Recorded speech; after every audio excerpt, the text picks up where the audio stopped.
Traditional banks are sleepwalking into extinction. Fintechs like Opay, Kuda, Flutterwave have taken over our banks' mainstream customers.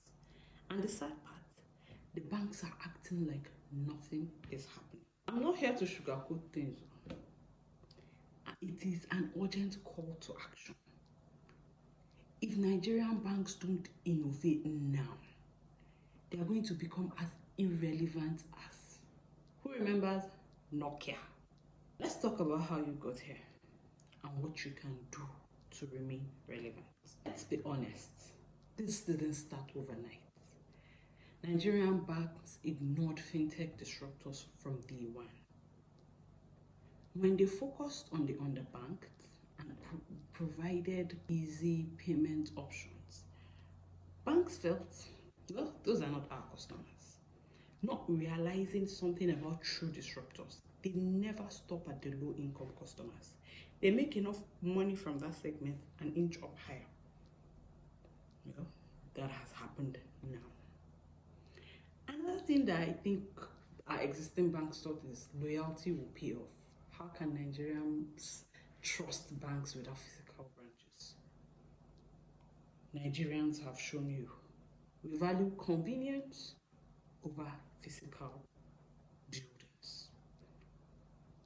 And when you claimed to be responding, you built apps. Apps are not innovations. The only thing about innovation that makes it true and makes it valuable to the customer is that true innovations solve customer pain points. You understand your customer's pains and build solutions that takes away that pain. That's not what you did. You just built an app that replicated the frustration we go through in your physical premises. The result is millions of customers have switched to fintech solutions. I need to let you know, this is not a warning about the future. This is happening right now. This disruption is happening now. Opay processes billions of naira monthly. Kuda is the go-to bank for Nigerian youths. And Flutterwave, they have spread across Africa. Something Nigerian banks should have done. This fintech started by serving customers you did not care about. But guess what? They are now taking over your mainstream customers. And they are winning. If what you're about to ask me is, what should we have done? There are three things you should have done. Number one, you never should have left value on the table. When there is evident value on the table, when there's customers who are feeling the pain of being neglected by your system, a disruptor comes and solves their problem.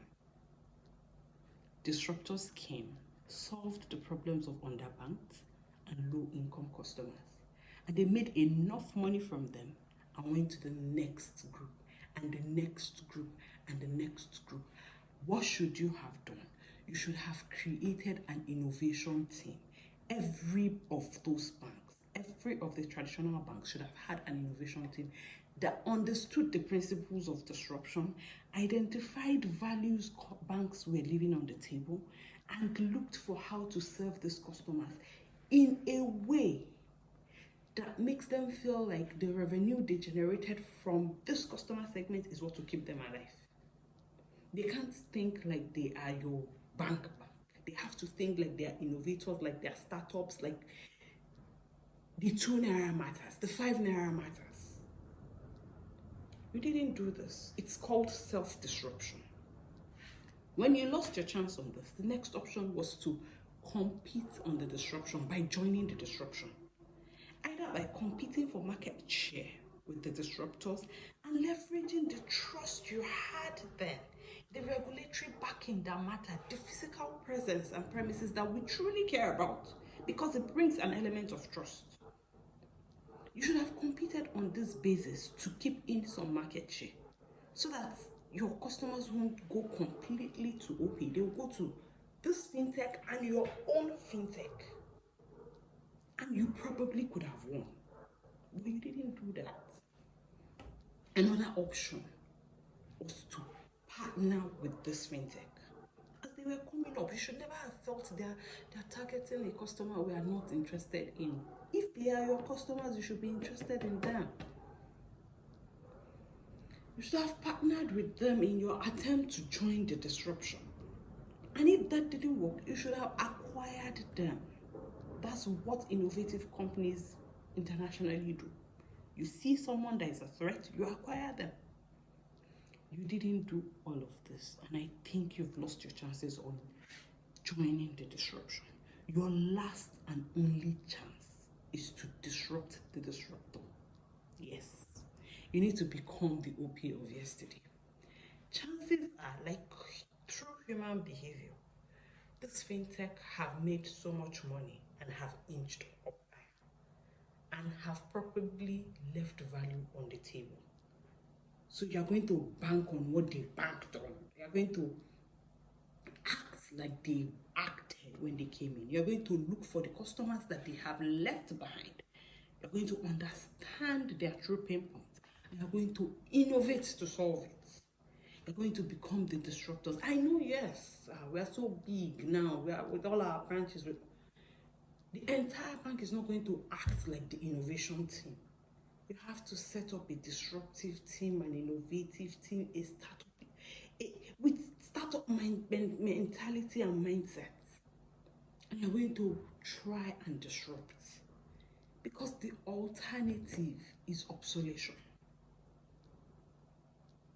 The alternative is you being thrown out of the market. We don't want that.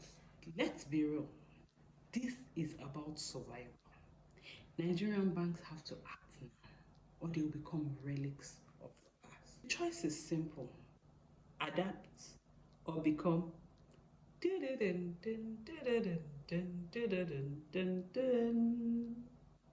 don't want that.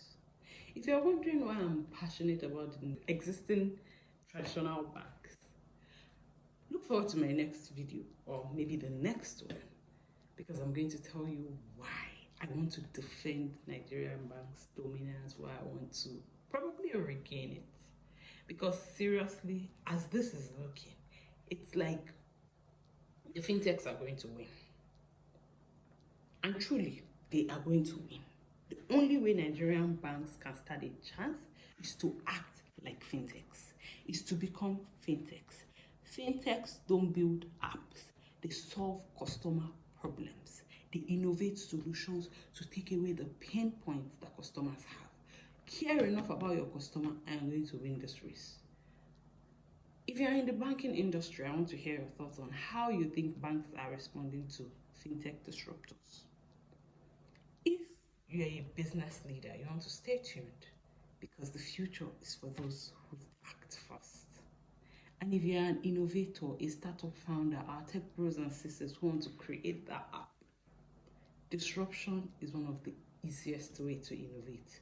Don't take it from me. Take it from Netflix. Take it from Uber. Take it from Apple. These are companies who have dominated by disrupting the incumbents.